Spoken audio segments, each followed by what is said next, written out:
Good day mga boss, itong Barangay Ginebra San Miguel. Mayroon daw malaliman at wild na move na gagawin. Kung matatandaan po ninyo, itong si Jamie Malonzo, malapit na pong magdalawang taon na nilisan niya ang Ginebra. Di po ba? Sa paglisan niya sa Ginebra, papunta ng Japan, ay mayroon pong ban na ginawa sa kanya para nang sa ganoon hindi basta-basta siya makabalik. Pero marami po ang nagsasabi na kung sakali nga po mawala na yung ban ni Jamie Malonzo sa PBA, ay hindi rin po ito nila papipirmahan ng kontrata. Bagkus gagamitin daw po ng Barangay Ginebra San Miguel ang kanilang rights para kay Jamie para po i-trade sa ibang kupunan.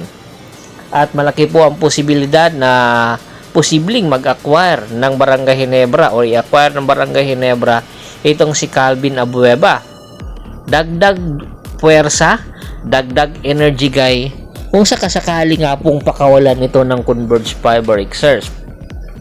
Isa po sa mga posible na gagawin ito ng Barangay Ginebra pagpapalalim po sa kanilang lineup.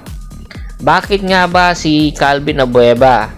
Oo, nagkakaedad na itong si Calvin, pero yung kanyang karisma, yung kanyang energy na maibibigay sa Ginebra ay hindi po matatawaran.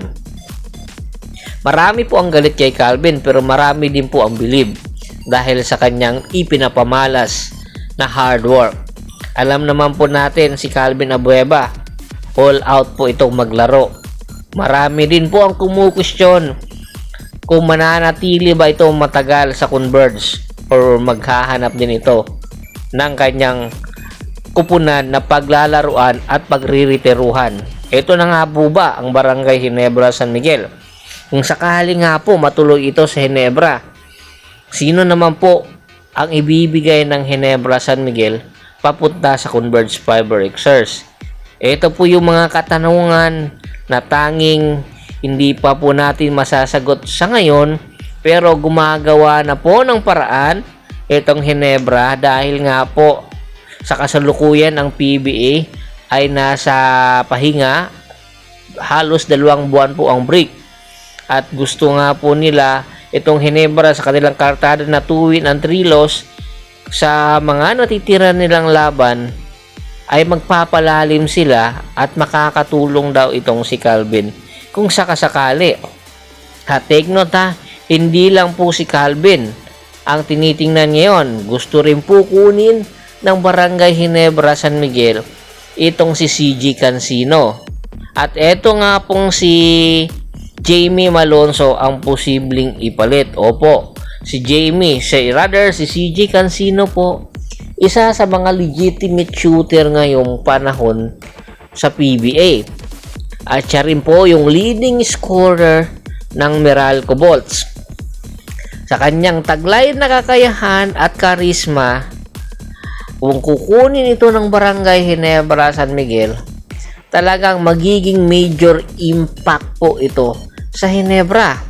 Bukod sa kanyang karisma at sa kanyang kakayahan, napakalaking maitutulong nito sa Barangay Ginebra San Miguel pagdating sa scoring. Lalong-lalo na wala na pong Justin Brownlee na aasahan yung Ginebra. At ito po ang magiging main guy nila, itong si CJ Cancino.